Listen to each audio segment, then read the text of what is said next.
Maya's fingers trace the rough bark of the ancient oak tree, her lifeline in a world where sight has become memory. The explosion that stole her vision 6 months ago still echoes in her dreams, but today something else breaks the morning silence, a groan low and desperate, carried on the mountain wind. She freezes, her heart hammering against her ribs like a caged bird. In these mountains, strangers mean danger, and danger means death. The sound comes again, closer now, accompanied by the metallic scent of blood and something else, gun oil, leather, the sharp tang of fierce sweat. Maya's trained senses catalog each detail as she moves toward the noise, her bare feet silent on the forest floor. 3 years of blindness have taught her to read the world through touch, sound, and smell, but nothing has prepared her for what her fingers discover when she kneels beside the fallen figure. A man, unconscious, his breathing shallow and labored. Her hands move quickly, efficiently, checking for weapons first, then wounds. A deep gash across his forehead, bullet graze on his shoulder, and something that makes her stomach clench with recognition, the rough wool of a military uniform. But which side? The question burns in her mind as his hand suddenly grabs her wrist with surprising strength. "Please," he whispers, his voice thick with an accent she can't quite place. Don't let them find me." Maya Castellanos learned long ago that survival in these war-torn mountains requires making split-second decisions. At 28 she moves through her small stone cottage with the fluid grace of someone who has memorized every surface, every corner, every potential hiding place. Her world exists in textures and temperatures, in the way sound bounces off walls and the smell of wood smoke mingles with mountain herbs drying from the rafters. The war came to these hills 2 years ago, turning her peaceful village into a ghost town. Most families fled to the cities or crossed the borders, but Maya stayed. Where could a blind woman go? Besides, this cottage holds the last whispers of her grandmother's voice, the final traces of her brother Carlos who died in the bombing that took her sight. She tends her small garden by touch, trades vegetables for supplies with the occasional refugee, and listens to the distant sounds of conflict like thunder on the horizon. Her days begin before dawn, hands moving confidently through routines carved by necessity. She measures water by the sound it makes filling her clay pitcher, judges the heat of her cooking fire by the warmth against her face, and navigates the narrow mountain paths by counting steps and following the songs of familiar birds. The villagers who remain, old Isabel who brings news, young Miguel who helps with heavy tasks, Father Santos who still holds Sunday Mass for a congregation of 12, they see her as a miracle of adaptation. They don't know about the nightmares, the phantom images that haunt her sleep, or the way she sometimes wakes clutching her brother's rosary so tightly it leaves marks on her palm. The uniform troubles her as she cleans the stranger's wounds. In this conflict, allegiances shift like mountain mist, and yesterday's ally becomes tomorrow's executioner. Government forces wear green, rebels prefer brown, but his uniform is black, crisp black wool with silver buttons that catch what little light filters through her shuttered windows. She has never felt fabric quite like this, never encountered buttons so precisely crafted. Her fingers hesitate over an insignia on his collar, raised metal that forms shapes she cannot interpret, but somehow fears to understand. He drifts in and out of consciousness as she works, muttering words in a language that sounds almost familiar but not quite. Spanish mixed with something else, German, maybe, or Dutch. When fever takes hold, he calls out for someone named Elena, his voice breaking with an anguish that makes Maya's chest tighten. Pain is universal, she reminds herself. Suffering knows no uniform, no flag, no cause. As she stitches his shoulder wound by candlelight, her patient opens his eyes. She feels his gaze on her face, that particular weight of being watched that the sighted never notice but the blind learn to recognize instantly. "You cannot see," he says, and it's not a question. "No," Maya replies, continuing her careful work. "But I can hear lies, smell fear, and feel when someone means harm. You're not dangerous right now, too weak, too grateful, but that might change." He watches her work in silence for long minutes, and she senses him cataloging details about her cottage, about her. Finally, he speaks again. "My name is Alexander. Alexander is a fine name," she says, tying off the last stitch, "though I suspect it's not your real one." A sharp intake of breath. "Why would you say that?" Maya sets down her needle and faces him directly, though her unseeing eyes focus on a point just left of his shoulder.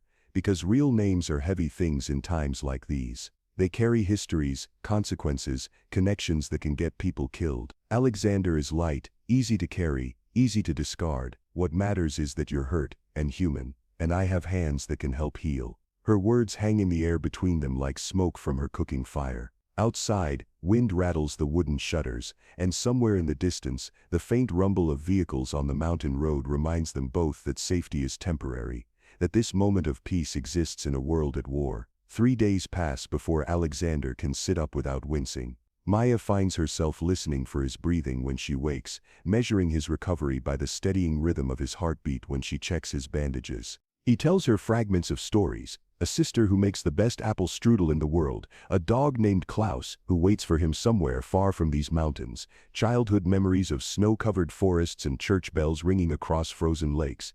She shares nothing of her own past, but actions speak louder than stories. She shows him how to identify edible plants by texture and smell, how to move silently through the forest, how to read weather and the behavior of birds.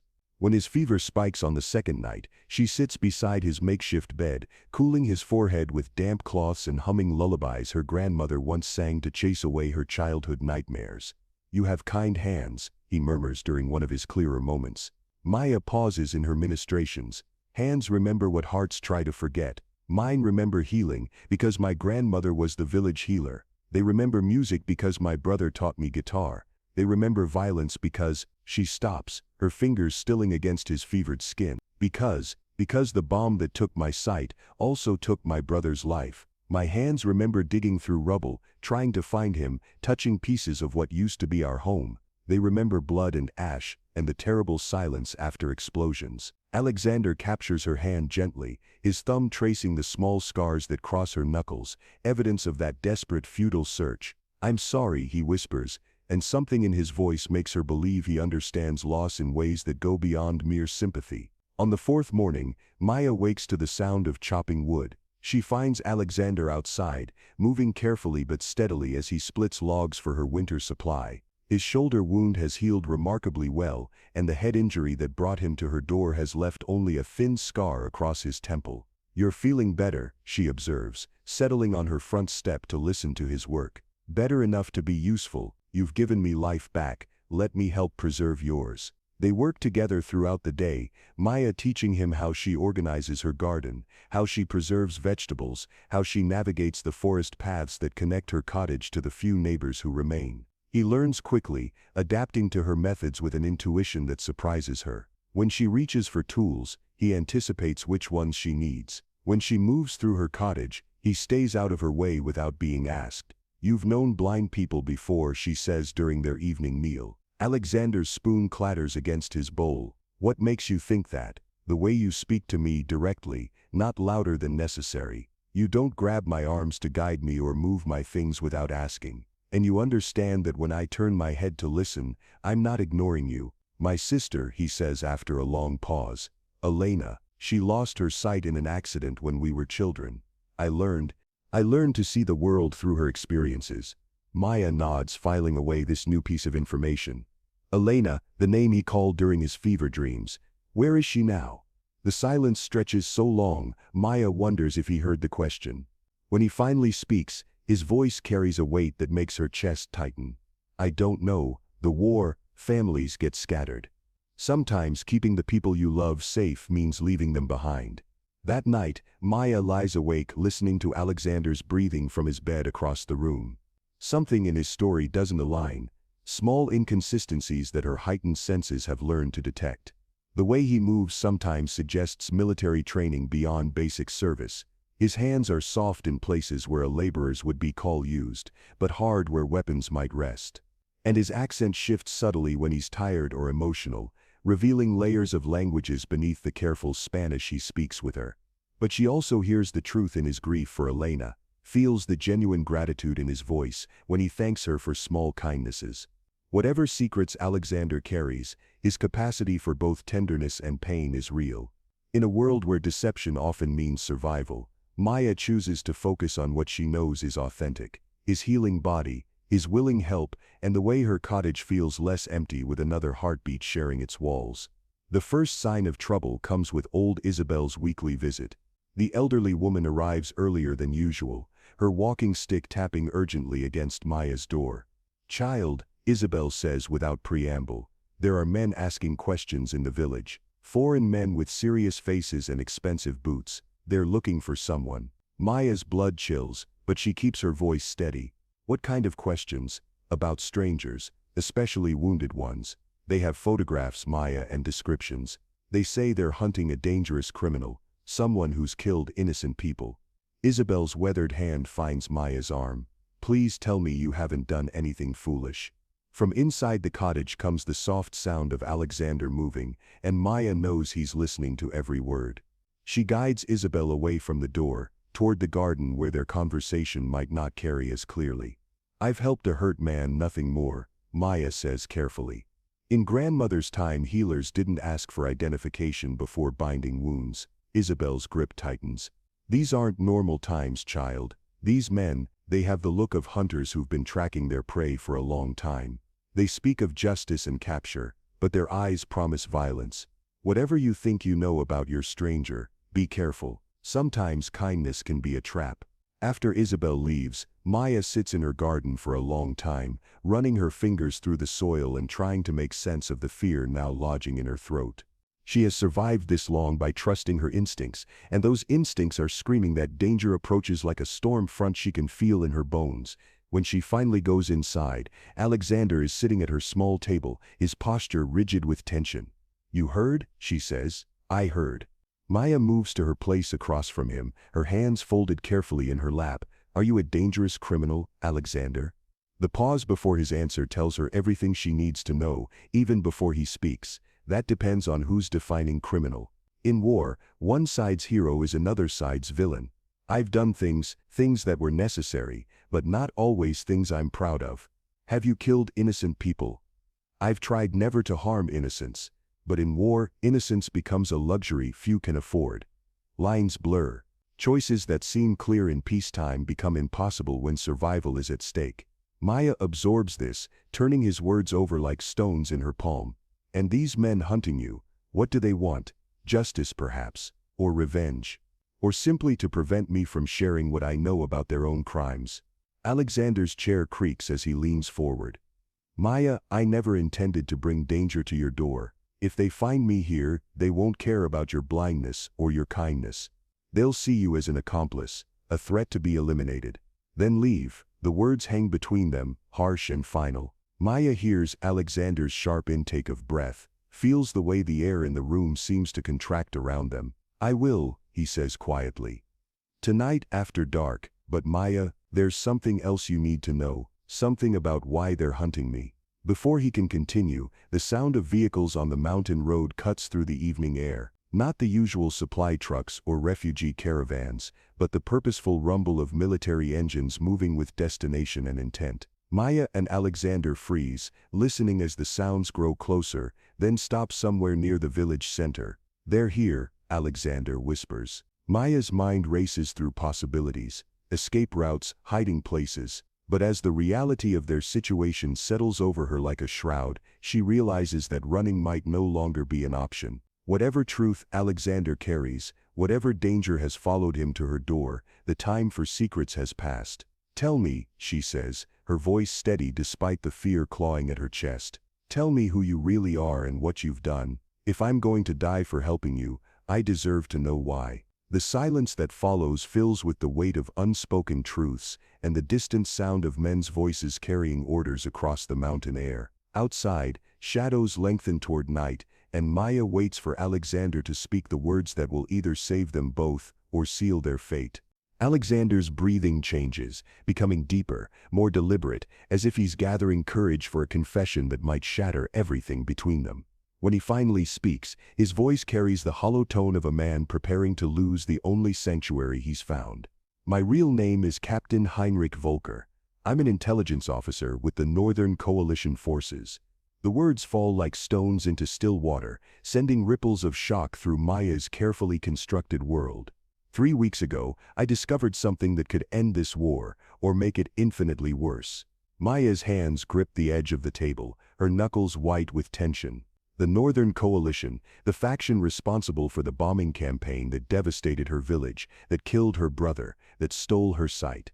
She has been healing the enemy, sharing her food and her roof with one of the men who destroyed her life. The documents I carry contain evidence of war crimes committed by both sides. Heinrich continues, his accent now unmistakably Germanic, no longer hidden behind careful Spanish pronunciation. Mass executions, chemical weapons testing, systematic targeting of civilian populations. My own commanders are implicated, as are the rebel leaders and government officials. Everyone has blood on their hands. Maya's world tilts, reality reshaping itself around this new information. Why? She whispers. Why would you gather such evidence? Why betray your own side? Because I learned that my sister Elena wasn't killed by rebel forces, as I was told. She died in a coalition bombing raid, friendly fire that my commanders covered up. They let me believe the enemy murdered her, used my grief to fuel my loyalty, my willingness to follow orders without question. Heinrich's voice breaks. How many others like Elena have died for lies? How many brothers like yours? The mention of Carlos hits Maya like a physical blow. She struggles to breathe, to process the magnitude of what she's learning. The man she's saved, the man she's begun to care for, represents everything she should hate. Yet his pain mirrors her own so perfectly it cuts through her shock like a blade. The men hunting me aren't seeking justice, Heinrich continues. They're coalition cleanup crews, sent to eliminate me and destroy the evidence before it can be revealed. If they succeed, this war will continue indefinitely, fed by lies and propaganda that keep all sides fighting while innocents keep dying. Outside, the sound of boots on gravel grows closer. Flashlight beams cut through the gaps in Maya's shutters, and voices speak in clipped, professional tones, the language of soldiers conducting a search. Maya counts at least 4 different speakers, possibly more. Where are the documents now? She asks. Hidden, Heinrich says. In a place where they'll be found if something happens to me, sent to journalists and international observers who can expose the truth. But Maya, his hand reaches across the table toward hers, stopping just short of contact. If they find me here, they'll assume you know everything. Your blindness won't protect you. In fact, it makes you more dangerous to them. A witness who identifies people by voice and smell rather than sight is harder to fool, harder to discredit. A sharp knock echoes through the cottage, followed by a voice speaking accented Spanish. Open the door. We're conducting a security sweep of the area. Maya's mind races through options, each one seeming to lead to the same inevitable conclusion. She stands slowly, her movements deliberate and calm, despite the terror coursing through her veins. The root cellar, she whispers to Heinrich. Behind the cooking stones. There's a space my grandmother used during the last war. You can hide there. Maya, no, if they find evidence I was here, they won't. Her voice carries a certainty she doesn't feel. I've had 3 years to perfect the art of hiding things from people who can see. Trust me. Heinrich moves quickly but quietly, gathering his few possessions while Maya prepares for what may be the performance of her life. She musses her hair, changes into a nightgown, and splashes cold water on her face to simulate the confusion of someone awakened from sleep. The knocking comes again, more insistent this time. Coming, Maya calls, injecting sleepy irritation into her voice. She moves slowly toward the door, deliberately stumbling over a chair and muttering complaints about late-night visitors. When she opens the door, cold mountain air rushes in, carrying the scent of gun oil, leather and aftershave, the same combination she detected when she first found Heinrich, but sharper now, more aggressive. Señorita, a voice says in careful Spanish. I am Commander Klaus Weber with the Northern Coalition Forces. We're sorry to disturb you, but we're searching for a dangerous fugitive who may be hiding in this area. Maya blinks in the general direction of the voice, letting her unseeing eyes wander slightly as she's learned sighted people expect from blind individuals. A fugitive. Here, Commander, I think you've been misinformed. This is just a poor mountain village. We have nothing worth stealing, no secrets worth hiding. Nevertheless, we must search your home. This man is extremely dangerous, a traitor and murderer who has already killed several good soldiers. If he's threatened you or forced you to help him, we can protect you. Of course, search if you must, Maya says, stepping aside. Though I warn you, my housekeeping isn't what it once was. Hard to dust what you can't see. 3 men enter her cottage, their boots heavy on her wooden floors. Maya follows their movement by sound, tracking each man as they examine her small living space. Commander Weber stays near the door, his breathing steady and controlled, a professional accustomed to violence. The other two move methodically through her rooms, opening cabinets, checking under furniture, testing floorboards. "You live alone?" Weber asks. "Since my brother died, yes. The bombing 2 years ago, perhaps you remember it. Coalition forces were targeting a rebel supply cache, but the intelligence was wrong, hit civilian homes instead." Maya lets a note of old grief color her voice, which isn't difficult given current circumstances. Weber's breathing changes slightly. Surprise, perhaps, or discomfort. "I'm sorry for your loss, Señorita. War brings tragedy to all sides. Of course, I understand. Soldiers follow orders, accidents happen. Who am I to question such things?" Maya moves to her kitchen area, beginning to prepare tea with the careful movements of someone focused on hospitality rather than hiding secrets. "You say this fugitive is dangerous. What has he done?" "Stolen classified documents, murdered his commanding officers, betrayed his country to enemy forces." Weber's voice carries the flat certainty of someone reciting official charges. "He's a highly trained killer, with no conscience, no loyalty except to his own survival." Maya nods thoughtfully, setting cups on her table. "Such men are truly terrible, but surely he wouldn't hide here. What could a blind woman offer such a dangerous criminal? Cover, isolation. Sympathy from someone who might not ask difficult questions." Weber moves closer, and Maya smells tobacco on his breath, expensive cologne masking the underlying scent of stale sweat. "Tell me, Señorita, have you encountered any strangers recently? Heard unusual sounds, found evidence of someone camping in the area?" The question hangs in the air while Maya pours hot water over tea leaves, buying time to steady her voice. She thinks of Heinrich's hands cleaning her wounds, his voice calling for Elena in fever dreams, the way he learned to move through her world with respect and understanding. "Strangers, no," she says finally. "Though I did find something odd 3 days ago. Blood on the forest path, as if someone injured had passed through. I assumed it was a wounded animal, perhaps a deer struck by vehicle." Weber's attention sharpens. "Show me." Maya leads the search party outside, using her walking stick to navigate the familiar path toward the forest. She guides them to a spot well away from where she actually found Heinrich, near a rocky outcrop where she once discovered a wounded fox. "Here," she says, kneeling to touch the ground. The blood trail led toward the old hunting shelter up the mountain. But that was days ago, and with the recent rains, Weber signals to his men who immediately head toward the hunting shelter with their flashlights bobbing through the trees. He remains behind with Maya, his presence a constant weight against her consciousness. "You seem very calm for someone who might have harbored a dangerous fugitive unknowingly," Weber observes. Maya stands slowly, brushing dirt from her knees. "Commander, what purpose would panic serve? If this man was here, he's gone now. If he returns, I'll contact the authorities immediately. But fear won't change facts, and I've learned that surviving requires accepting what you cannot control." Weber studies her for a long moment. She feels his gaze like pressure against her skin. Finally, he speaks. "You're an unusual woman, Señorita. Most people in your situation would be terrified. Most people in my situation would be dead," Maya replies simply. "Terror is a luxury I can't afford." The search party returns 30 minutes later, their voices carrying frustration and empty hands. The hunting shelter yielded nothing but animal droppings and old campfire ashes. Weber's questions become more pointed, more suspicious, but Maya maintains her story with the consistency of truth.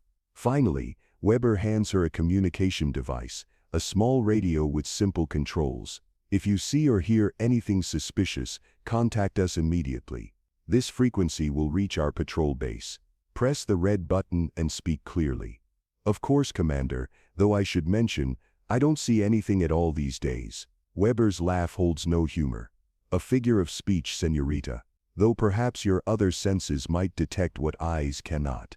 After they leave, Maya waits a full hour before releasing Heinrich from his hiding place. He emerges cramped and dusty, his face grave with the weight of what they've both survived.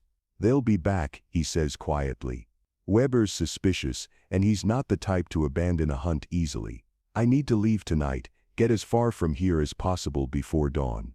Maya nods, though her chest tightens at the thought of returning to solitude after these brief days of shared existence.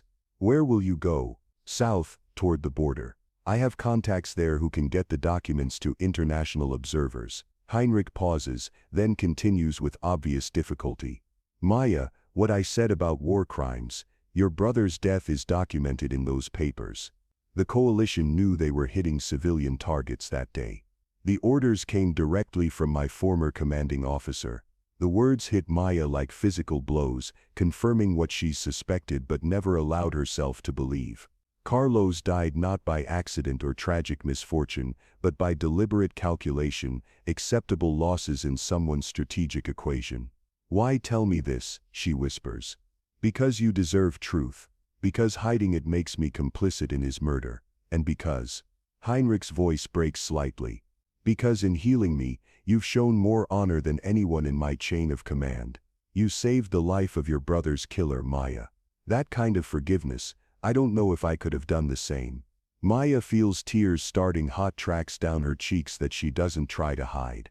She thinks of Carlos's laugh, his clumsy attempts to teach her guitar, the way he used to describe sunsets and bird flights so she could see them through his eyes. The grief she's carried for 2 years reshapes itself around this new knowledge, becoming sharper and somehow cleaner. You're not the one who gave the order, she says finally. And you're risking your life to expose the truth. That matters, Heinrich. It won't bring Carlos back, but it might prevent other families from losing their brothers. Heinrich steps closer, his hand tentatively reaching toward her face. May I? Maya nods, and his fingers trace the paths of her tears with infinite gentleness. For a moment, they stand connected by touch and shared grief, two people who've lost everything but somehow found something precious in each other.